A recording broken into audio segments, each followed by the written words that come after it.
装潢搭配上闪亮水晶灯，一点也感觉不出正身处传统市场内。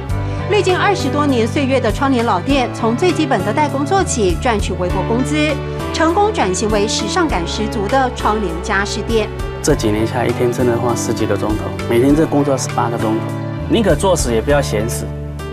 客家人的性格，对我宁可做死，我不要闲闲的没闲死。才说着客家应景精神如何撑起传统老布行，突然巧遇客家乡亲，自然地说起怀念的乡音。吃饱嘛，吃饱嘛，好，吃饱嘛，吃饱嘛，对，吃饱嘛，吃饱了吗？问候语，吃饱嘛。民国84年曾经上过报的老缝纫机，到现在还陪着卢太太。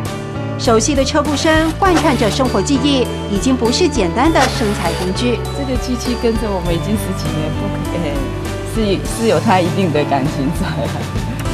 孩子就是靠这2台机器养大的。一片不景气中，不断涌入的订单是最大的鼓励。